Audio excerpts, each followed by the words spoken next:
Okay, this is going to be a botched repair rescue on an iPhone 6 Plus. This board has been through another shop that has attempted this repair, and ultimately it wound up here with me.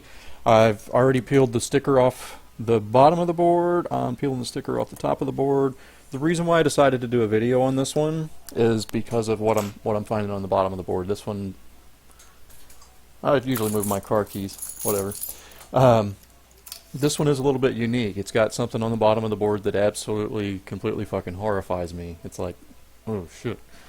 So anyways, I'm used to seeing torn pads and stuff missing from the board and things like that. That's no big deal. Let me show you what it is on the bottom of the board that makes me so freaking alarmed. You know, they clearly had issues with the IC. You can see where it's chunked up and broken up. So they didn't use enough heat, and they're pulling on it, and the tweezers are popping off. You can see where Mason's kind of busted all over. But what really has me alarmed, you won't be able to see it, I don't think, until I zoom in, but check out our row of trailer park caps here between Meson and Cumulus. You see what it is that's got me so worried about this job?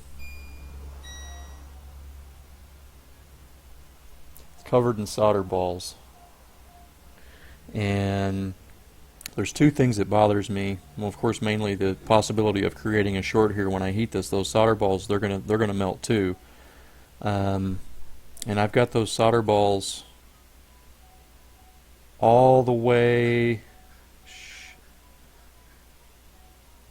Man, everywhere. Look here, I'm all the way out on the other side of the main power IC. And I got solder balls.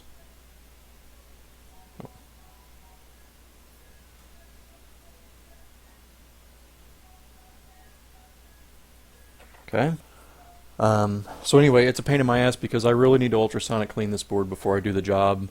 Then I have to wait on dry time before I can do the job. And then also, after I squirt this many solder balls into my ultrasonic cleaner, then I got to change my solution. So it's all too common for a customer board to come in that is so nasty after cleaning it, I have to change the solution in my ultrasonic cleaner.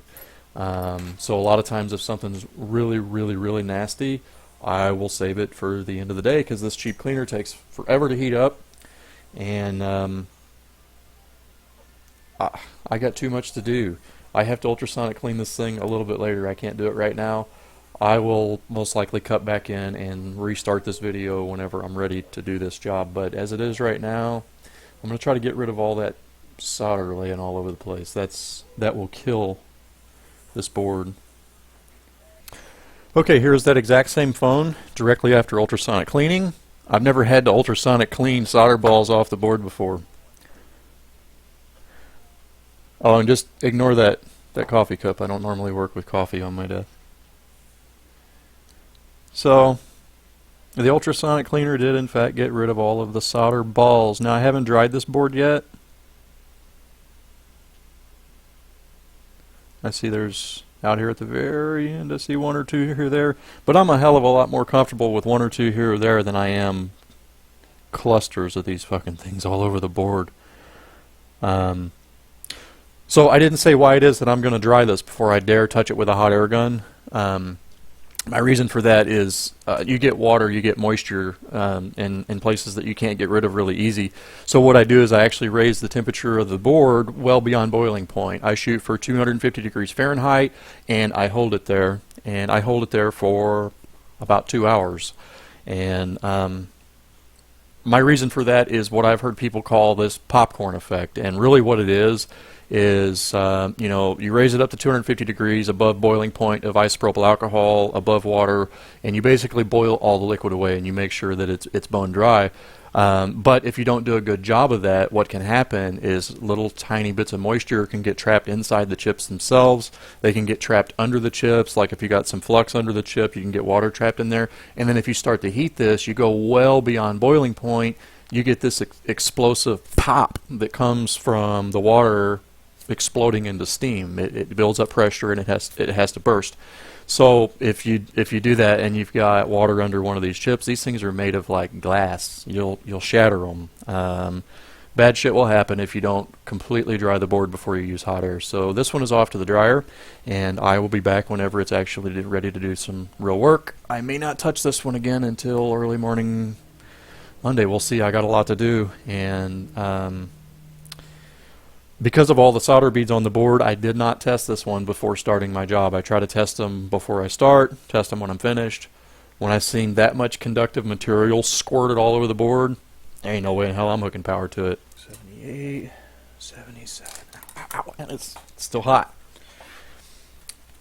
Okay, so I don't have to re-explain all this shit to you, because to you it's going to be like the last 7 hours or whatever never even happened. We're just going to jump right and stay on track with this board. So let me see what we can do with it. Alright, we're reasonably in focus. Let's go ahead and get rid of these ICs.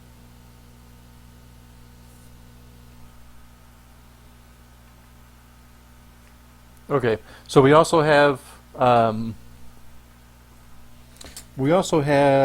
these two little dudes here missing. This customer actually sent them on a piece of black tape, and if I switch over to screen capture, that is L, so it's going to be, it's an inductor, filter, coil of wire wrapped around a core, so whatever. It's an inductor, and it's got an RF after it, which tells me this has something to do with radio frequency. If I had to take a wild guess at it, I've seen a choke like that, I would have blamed it on audio, but it's RF, it's radio frequency. So this phone's going to need those. Let me switch you back over to the microscope here and get this repair going, because I need to get it done. It's a couple hours before closing time here on Friday. And this is one that I would like to be able to give the customer an answer by the time I leave here. So let's start warming this board up. Catching a little bit of flack over preheating, and it's like, I'm sitting here spraying the board with hot air. I'm heating this shit up like right now. See, right now this is getting preheated. There's not enough flux here, so I'm going to add a little more to this side. I like to use this little coil here as a mental gauge for myself to tell when this IC is getting ready to melt. I can't hardly tell when that's in focus by looking at my screen, so if that's blurry as hell, I'm sorry. I'm going to keep heating this up. I'm just going to try to get this job done. So yeah, previous repair attempt, it looks like they just, this is probably maybe a first attempt, because they didn't have a clue when to start pulling. All the brakes, I don't know if you can see the depth of this, but this chip is just shattered all the way around from somebody's tweezers. My board's preheated enough. I'm going to put the hot air nozzle right up against this, and I'm going to watch for this inductor here to melt. There, it's starting to melt. My IC is going to melt directly after it. Always top right corner first from this angle. Bottom left corner is a ground pad, and it takes its sweet ass time melting, so be patient with that. Now, without skipping a beat, I'm going to flip this baby around, and I'm going to remove Cumulus. Now remember, I haven't applied power to this board yet, so I don't know what its behavior is. I really like to test before I do this, but whenever the board's covered in fucking solder balls, I'm not going to test it. I'm not hooking power to that. So add a little flux to that.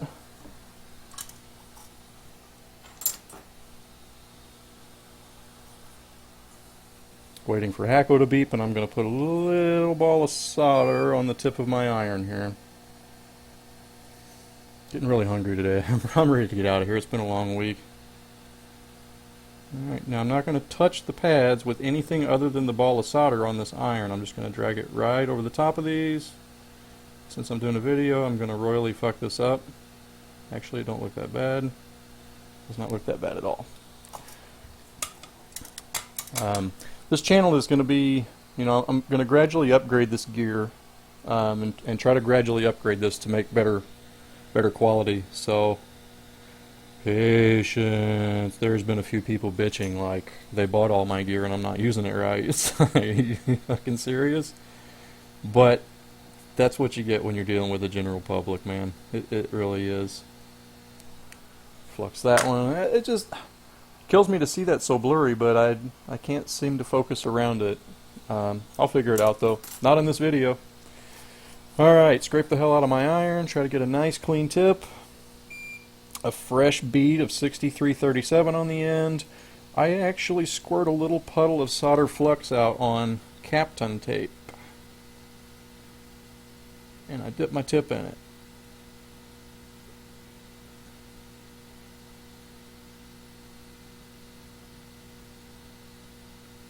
One thing you realize doing this is that gravity is king.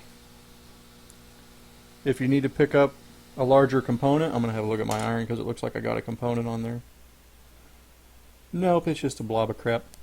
Gravity is king here. If you need to pick up a larger component, you need a larger ball of solder on your iron. Well, you don't need it, but it'll help you because it's going to attract.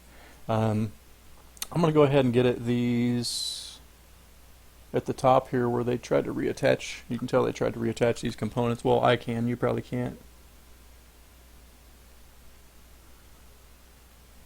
Terrible production quality, man.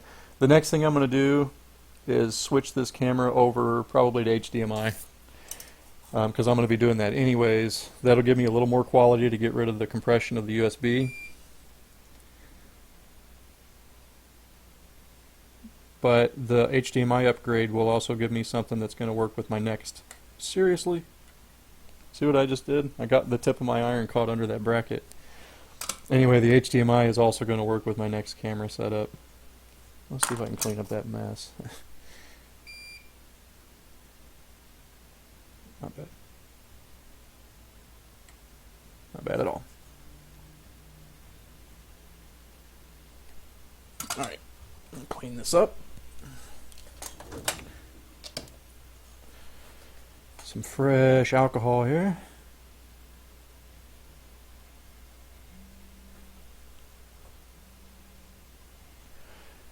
Boy, big changes here around the STS shop. We no longer accept desktops,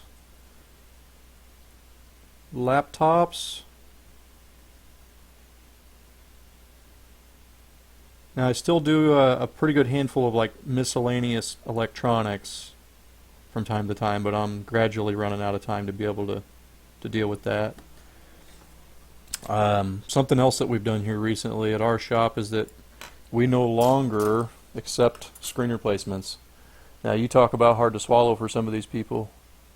Man, where in the hell is the end focus point of this? You guys are probably like, stop, dude, stop. But anyways, I'll do my best.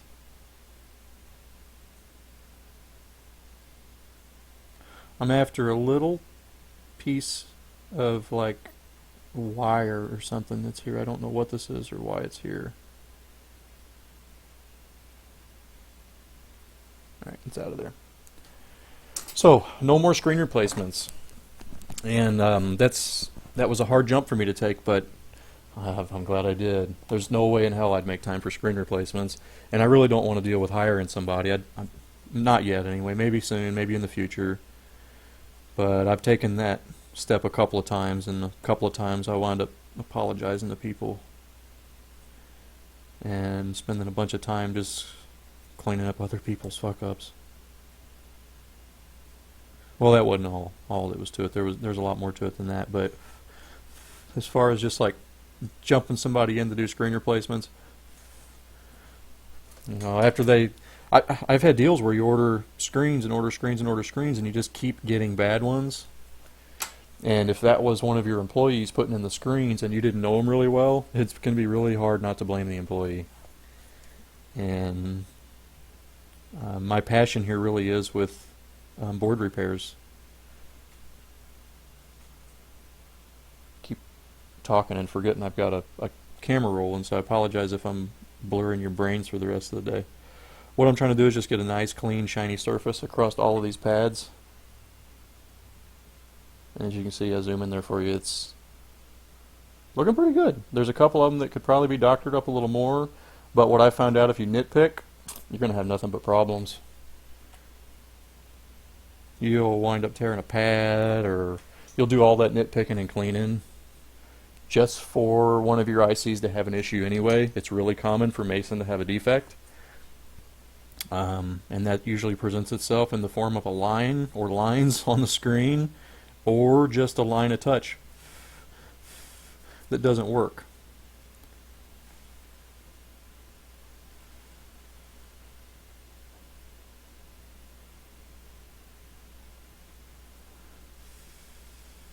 Alright, let's grab the customer's parts. They were nice enough to send with this. They had it into a repair shop that tried and failed.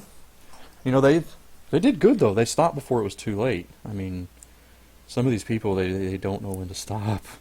This is really good though to have these components here. Keeps me from trying to scrounge them. I can cut them out of an iPhone 6. I got to take, you got to take the rubbery overfill off of them on an iPhone 6. The only 6 Plus donor boards I have here, they are all missing these components. We're going to sit them here. I'll just snuggle them right into the next to the Wi-Fi IC. I bet these are just okay. Let go of my tweezers. There we go. So I stashed those by the Wi-Fi IC. Alright. And one of them's gone. Seriously? Motherfucker. Oh, here it is over here.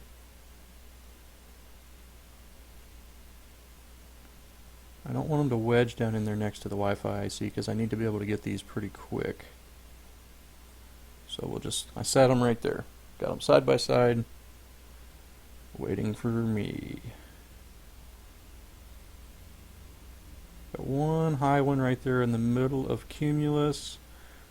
I'm going to say that's going to be okay. It's not that bad.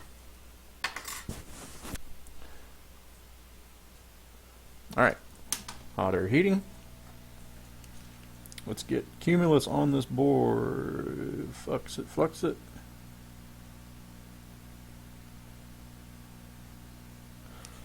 I haven't been doing the best of jobs here today with my micro BGA rework. Anytime I fuck one up, I throw it in the drawer over there. One day I'm going to come along and reball a bunch of them.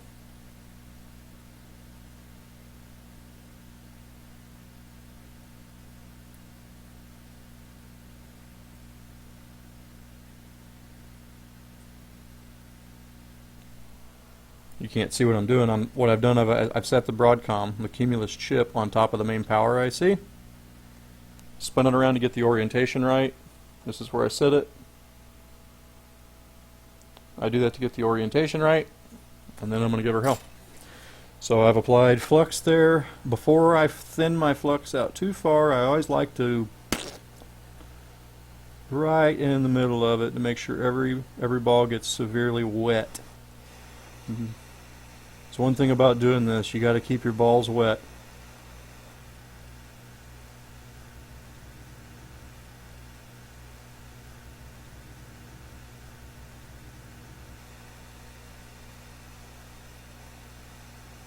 Yes, wet balls. Okay. Should get some bubbling. We're going to see this chip move a couple of times. Once, twice. There it went. That chip's good. Alright, before this board cools, just to make sure I've got my little chokes in the right spot, I'm going to flex Meson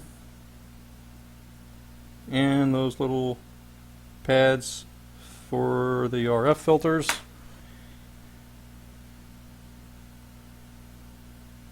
Alright, so I'm doing the same thing with Meson. I'm sort of staging it on top of the Wi-Fi IC to make sure I got orientation right. I'm actually going to set those chokes on there first.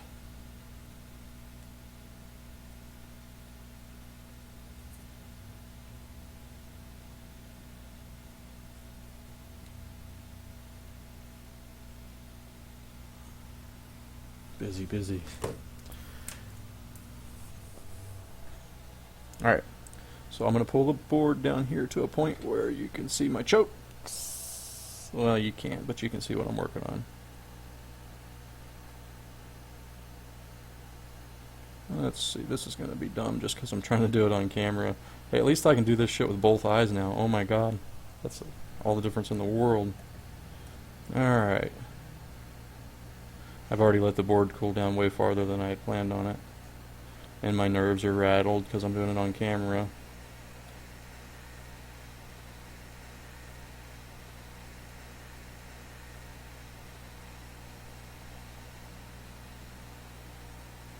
Good enough for now. Into the phone.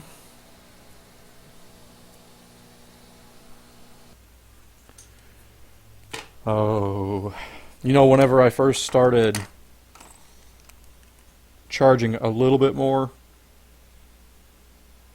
felt really bad for it. So I've totally lost train of thought. I got stuck on the phone with I'm not going to talk about it. Anyways, I got stuck on the phone, and I'm going to go ahead and solder in this other RF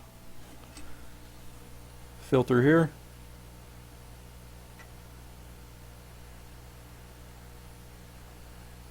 I could be like replacing a screw, but if I was going to do a video on it, everything's going to go wrong. Oh, and I'm going to go ahead and move my new Meson IC. I'm moving that out of the way because I've gotten some nasty flux down on my pads from doing these filters. Now there is a reason why I'm doing these filters like this first before Meson.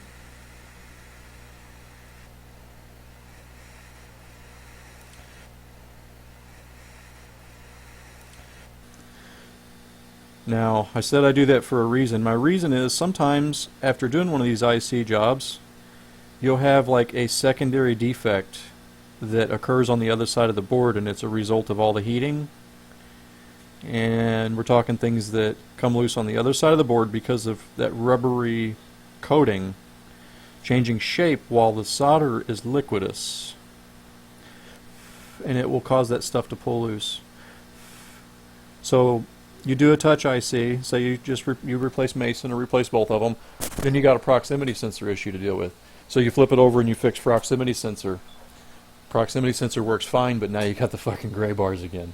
So there's a reason why I'm applying heat to the Meson IC last. I don't know if anybody else has had that experience, but I have, and it's a pain in my ass because sometimes it won't surface until you've put all the screws back in and sat it out front to charge. So I'm staging Meson, put it right back there in my place so I've got orientation right. I'm going to apply about 2 cups or so of flux to this spot.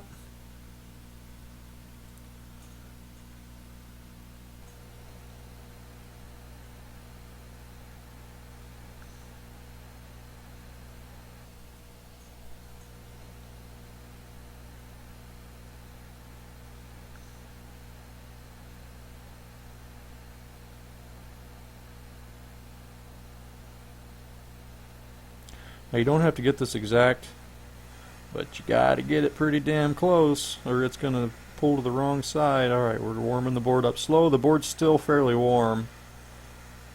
We're going to make it hot.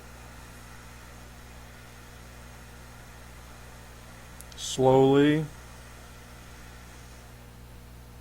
Now the chip went the wrong way. Did it do it while the balls were melted? No.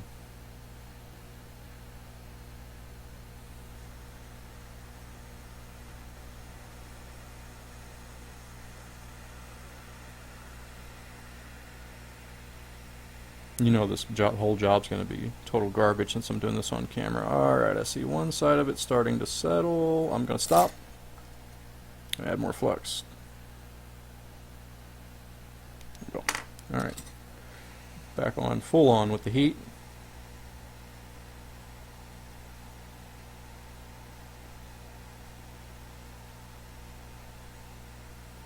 Now I have it sitting so close to being in the right spot that we didn't even see it move.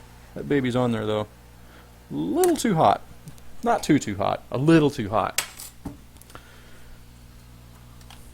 Nothing more to see there. Move.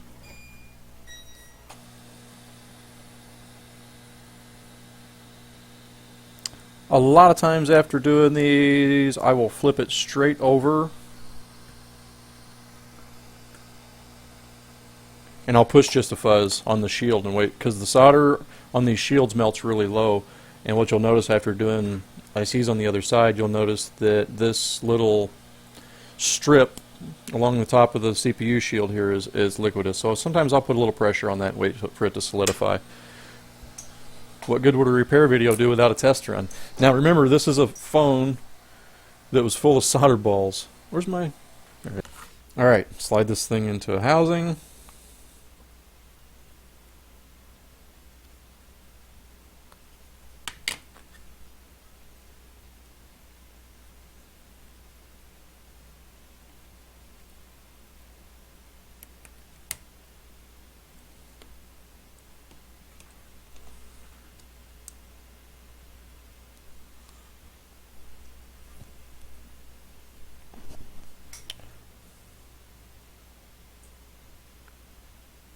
Oh, sorry, I got a lot of things going on. Here we got Apple logo. It's always nice to do a major repair like this and see an Apple logo. Yay, so awesome. I'm going to make an effort here to show how I test these things. I'm going to have to move something around a little bit here. So here we... Don't need a passcode anyway, do we? I can pretty well check most everything except for the camera without the passcode. So we've obviously got touch.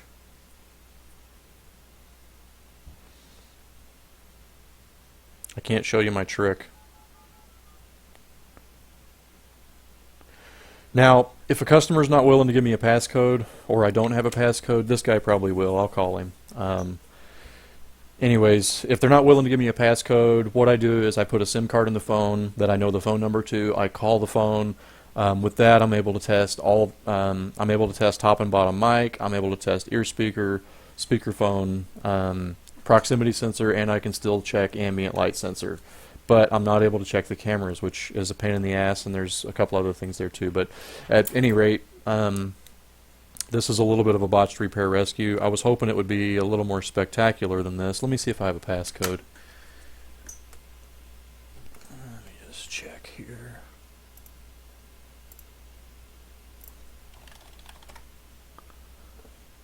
Da-da.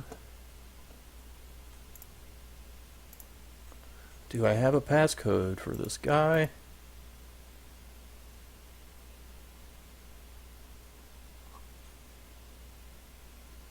Of course not. Why would I? Did he include it with any of his stuff? No. No passcode. Okay. Well, that's going to be the end of this video. I'm going to go ahead and tell you what it is that I do. I grab, if there's an issue with Meson right after you install it, it seems to cause, you'll wind up with somewhat of a bar down the left with limited touch, and then down here toward the bottom left it seems like there's an issue where it just doesn't get touch. This one does not appear to have that problem. I think it's going to be fine. Oops. So anyway, what I do, I grab the notification bar here at the top and I will slide it down to about here and I'll hold it. So the phone's holding my touch. And I can move that bar up and down right here. And what I'll do is I'll actually lay it flat on the table while holding that bar in one spot, and I'll begin to apply pressure all over the PCB where the touch ICs are, all the way down to about the SIM tray. And I'll actually hold pressure here with this finger, and I move my finger around the screen while simultaneously flexing the board right here. So it's this motion here. And if there's any issues under either of these ICs, it's going to show up in your touch functionality. It'll drop touch, it'll go fucking crazy and click all over the place. So it really is a good way. It really is a good way to test this once you're done. The way the conformal coating looks on top of this one by the CPU shield, I'm gonna bet this one's gonna have proximity sensor issues. I don't know, sometimes they surprise me. So anyways, that's it for this video. If you're the guy that owns this board, I'm sure you already know who you are, and you'll probably be happy to see that this was a fairly routine repair, except for all those solder balls, dude. Where did that come from? I've never seen solder balls dumped all over a board like that. That was awful. But anyway, I think your phone's going to be fine. I hope everybody that's watching this has successful repairs, and have a good weekend, weekday, week, whatever it is. Thanks for watching, everybody. Have a good one.